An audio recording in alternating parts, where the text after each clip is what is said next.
এই অবস্থাতে খাগড়াছড়িতে যে মামুনকে হত্যা করা হয়েছে, সেই মামুনকে পাহাড়ি সন্ত্রাসীরা নির্মমভাবে হত্যা করেছে। সেটির ভিডিও ফুটেজ, স্পষ্ট ভিডিও ফুটেজ আছে, সামাজিক যোগাযোগ মাধ্যম সহ বিভিন্ন সংবাদ মাধ্যমে প্রকাশ হয়েছে।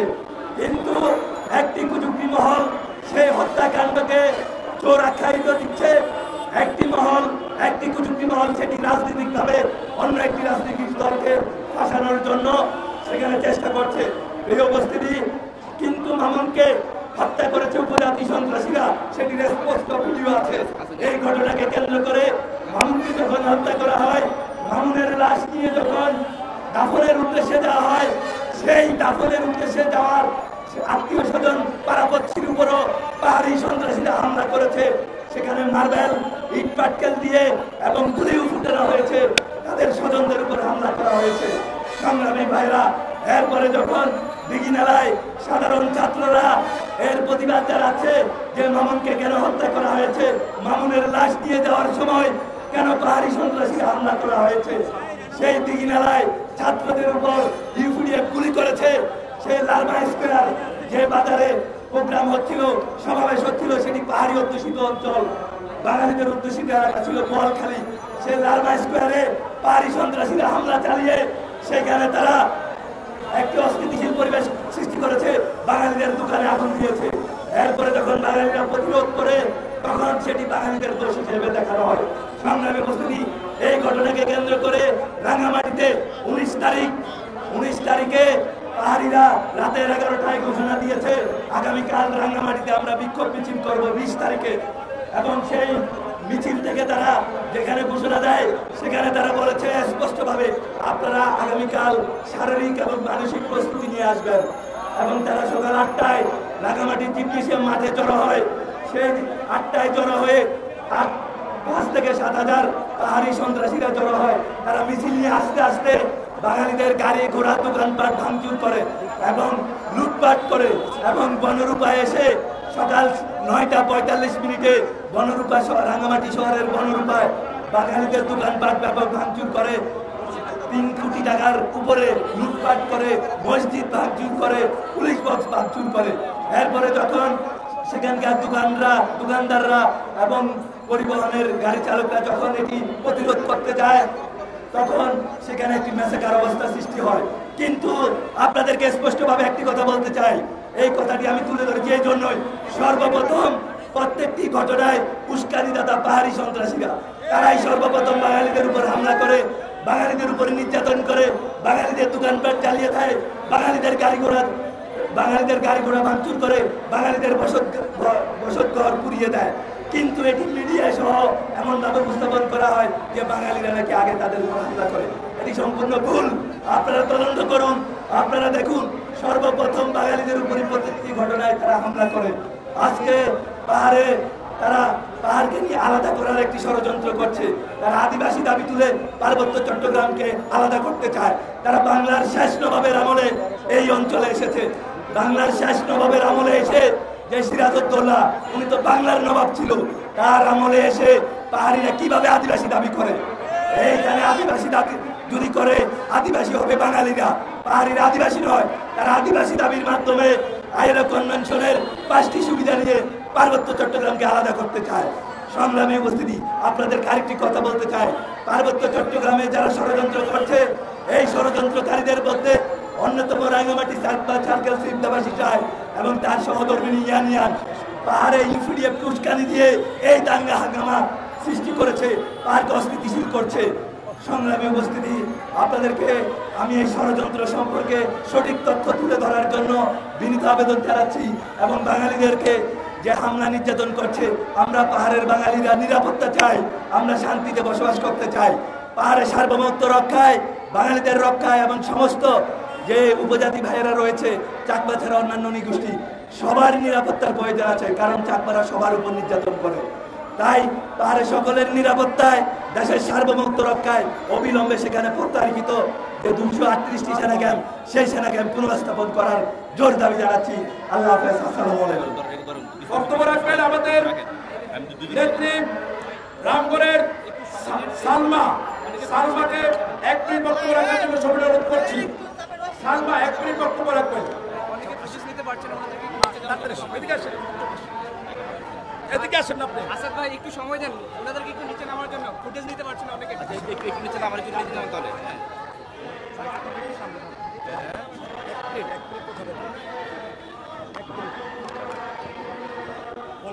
গতকাল আয়োজিত পার্বত্য চট্টগ্রামে পাহাড়ি সন্ত্রাসী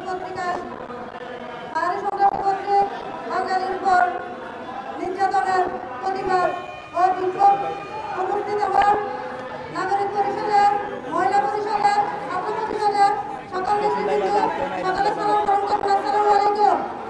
আসলে আজকে বক্তৃতা দেওয়ার মতো অনেকেই আছে, আমি আমার বক্তব্য বেশি দীর্ঘায়িত করবো না।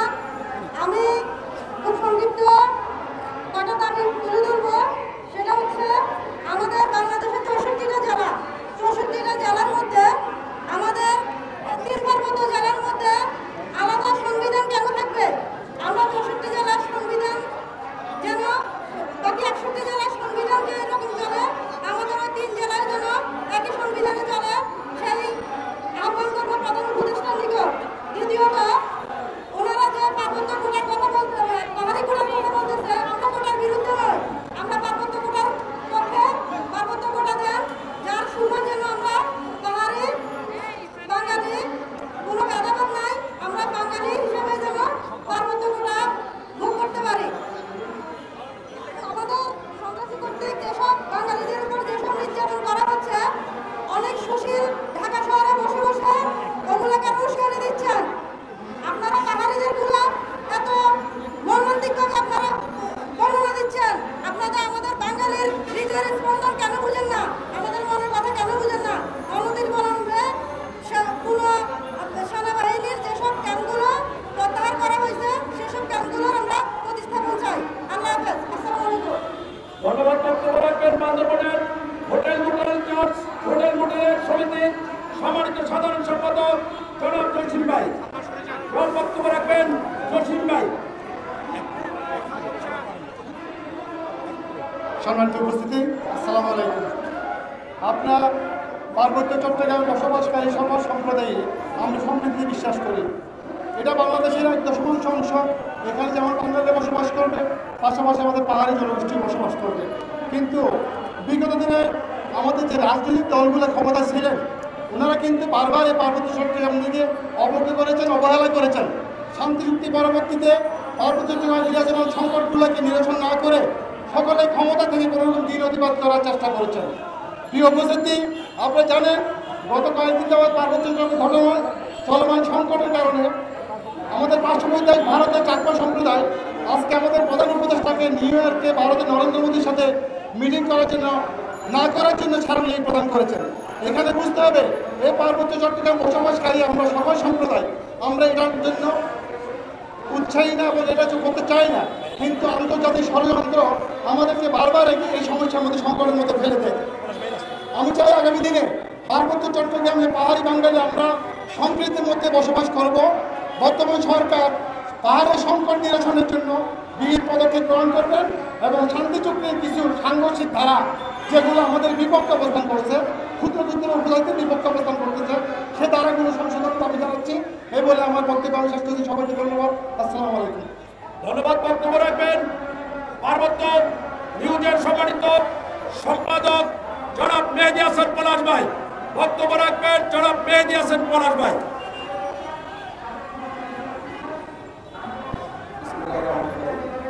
পার্বত্য চট্টগ্রাম থেকে আসা নির্যাতিত পার্বত্য বাঙালি জনগণ এবং আমার সহকর্মীবৃন্দ, আমি আসলে আপনাদের সারিল আজকে এখানে একটি অনুষ্ঠানে দাঁড়াতে পেরেছি। আপনারা জানেন আজকে পার্বত্য চট্টগ্রামে কী হচ্ছে, এরই মধ্যে কিন্তু এর পেছনের কারণ কি আপনারা জানেন। যখন জুলাই বিপ্লব হয়, সেই জুলাই বিপ্লবে যখন কোটা সংস্কারের নিয়ে আন্দোলন হয়, যখন মহামান্য আদালতের রায়ে কোটা উপজাতি কোটা 5% থেকে 1%-এ নামিয়ে আনা হয়, তখন সমগ্র পার্বত্য চট্টগ্রামের উপজাতিরা সেটার বিরোধিতা করে মিছিল করেছিল। কিন্তু আগস্টের সরকার পরিবর্তনের পরে তারা সম্পূর্ণ উল্টে গিয়ে নিজেরা সমন্বয়কারী হয়ে আমাদের উপদেষ্টাদের সাথে নানা জায়গায় বৈঠক করে তারা আজকে আদিবাসী এবং নানা ধরনের রাষ্ট্রবিরোধী দাবি করছে।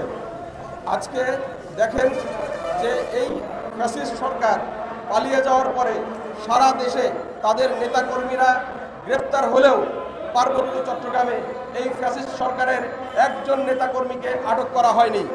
উল্টো আমরা শুনতে পাচ্ছি সমতল থেকে সারা বাংলাদেশ থেকে ফ্যাসিস্ট সরকারের সমস্ত লুটেরা দুর্নীতিবাজ সন্ত্রাসীরা পাহাড়ে গিয়ে অবস্থান নিয়েছে। তারা সেখানে অবস্থান নিয়ে তারা তাদের অবৈধ টাকা দিয়ে তারা তাদের নিজেদেরকে রক্ষার জন্য তাদের বিদেশি প্রভুদের সহায়তায় তারা সেখানে প্রতিবিপ্লব করছে। প্রতিবিপ্লবীর জন্য নানা ধরনের অস্থিরতা সৃষ্টি করছে। এই সরকারকে অস্থিতিশীল করার জন্য এই সরকারকে বেকায়দায় ফেলে নানা ধরনের রাষ্ট্রবিরোধী ষড়যন্ত্র, রাষ্ট্রবিরোধী কার্যক্রম, রাষ্ট্রবিরোধী দাবি দাওয়া আদায় করার জন্য আজকে তারা নিজেদেরকে আদিবাসী হিসাবে দাবি করছে। পার্বত্য চট্টগ্রামে যে সমস্ত ট্রাইবাল জনগোষ্ঠী আছে তারা সবাই সর্বোচ্চ 400-500 বছর আগে ভারত এবং মিয়ানমার থেকে বাংলাদেশে এসেছে। কিন্তু আমরা এবং আমরা যারা এই বাংলাদেশে বসবাস করি, আমরা কয়েক হাজার বছর ধরে এই বাংলাদেশের নানা রাজনৈতিক, ধর্মীয়, কাঠামোগত নানা পরিবর্তনের মধ্য দিয়ে আমরা বাঙালি মুসলিম, বাঙালি হিন্দু, বাঙালি বৌদ্ধ, বাঙালি খ্রিস্টান, আমরাই বাংলাদেশের আদিবাসী। অথচ তারা আদিবাসী দাবি করছে, তারা পার্বত্য চট্টগ্রাম থেকে সেনা শাসন তুলে সরিয়ে নিতে বলছে। আজকে দেখুন সারা বাংলাদেশে দেশের আইন শৃঙ্খলা নিয়ন্ত্রণের জন্য সেনাবাহিনী মোতায়েন রয়েছে, তাদেরকে ম্যাজিস্ট্রেসি পাওয়ার রয়েছে। কোথাও বাংলাদেশের কোনো জেলায়, কোনো উপজেলায়, কোনো ইউনিয়নে কেউ দাবি করছে না যে সেনাবাহিনী তুলে নাও। কিন্তু পার্বত্য চট্টগ্রামে কেন এই দাবি করা হয়? পার্বত্য চট্টগ্রামে কেন দাবি করা হয়? বাংলাদেশের সেনাবাহিনী, এটা তো বাংলাদেশের সেনাবাহিনী, এটা তো কোনো বিদেশি সেনাবাহিনী না। বাংলাদেশের সেনাবাহিনী কোথায় থাকবে এটা বাংলাদেশের সিদ্ধান্ত, বাংলাদেশের নিরাপত্তার সাথে সিদ্ধান্ত। সেখানে যে সমস্ত রাষ্ট্রবিরোধী সন্ত্রাসী গ্রুপ রয়েছে, সেখানে যে সমস্ত বিচ্ছিন্নতাবাদী গ্রুপ রয়েছে, সেখানে যে সমস্ত ষড়যন্ত্রকারীরা রয়েছে, তাদের মোকাবেলায় পার্বত্য চট্টগ্রামের সেনাবাহিনী মোতায়েন অবশ্যই জরুরি। এই কথিত শেখ হাসিনা ভারতের ইচ্ছায় বাংলাদেশের সাথে কোনো বাংলাদেশের নিরাপত্তা বাহিনী পার্বত্য সংশ্লিষ্ট কারোর সাথে কোনো আলোচনা না করে একটি কালো চুক্তি করে পার্বত্য চট্টগ্রামের আজকের যেই সমস্যা, এই সমস্যা অনেক বেশি করেছে এবং তার বাবা জোর করে পাহাড়িদেরকে বাঙালি বানাতে গিয়ে পার্বত্য চট্টগ্রাম সমস্যা সৃষ্টি করেছে। কাজেই পার্বত্য চট্টগ্রাম সমস্যা এই ফ্যাসিস্ট সরকারের সমস্যা। আজকে এই ষড়যন্ত্র সম্পর্কে দেশবাসীকে সচেতন হতে হবে। আপনারা মিডিয়ার ভাইরা, আপনারা এই সমস্যা দেখাবেন। এখানে যে সমস্ত বাঙালিরা রয়েছে, তারা অত্যন্ত নির্যাতিত বাঙালি। পাহাড়ে যে বাঙালিরা রয়েছে তারা নির্যাতিত বাঙালি। তাদের কথা কেউ বলে না, তাদের অধিকারের কথা কেউ বলে না। পাহাড়ের যে সমস্ত সুযোগ সুবিধা এই সরকার দিয়েছে, তার সমস্ত সুযোগ সুবিধা পার্বত্য চট্টগ্রামের একটি জনগোষ্ঠী 80% ভোগ করে, তারা হলো চাকমা জনগোষ্ঠী। পার্বত্য চট্টগ্রামের অন্যান্য ক্ষুদ্র নৃগোষ্ঠী এবং বাঙালিরা এই সুযোগ সুবিধা পায় না। কাজেই যদি সত্যিকারের বৈষম্যহীন বাংলাদেশ গড়তে হয়, তাহলে পার্বত্য চট্টগ্রামের প্রান্তিক ক্ষুদ্র নৃগোষ্ঠী এবং বাঙালিদেরকে পার্বত্য চট্টগ্রামের যে সরকারি সুযোগ সুবিধা, সেই সমস্ত সরকারি উন্নয়ন কার্যক্রম তার সব জায়গাতে এবং বাংলাদেশকে মূল পার্বত্য চট্টগ্রামের মূল সূত্রধারায় ফিরিয়ে আনতে হবে। এই বলে আমি আমার সংক্ষিপ্ত বক্তব্য শেষ করছি। আল্লাহ হাফেজ। ধন্যবাদ। বর্তমান আপনাকে সবাই অনুরোধ করছি, পার্বত্য চট্টগ্রাম নাগরিক পরিষদের খাগড়াছড়ি জেলার সম্মানিত জেলা সভাপতি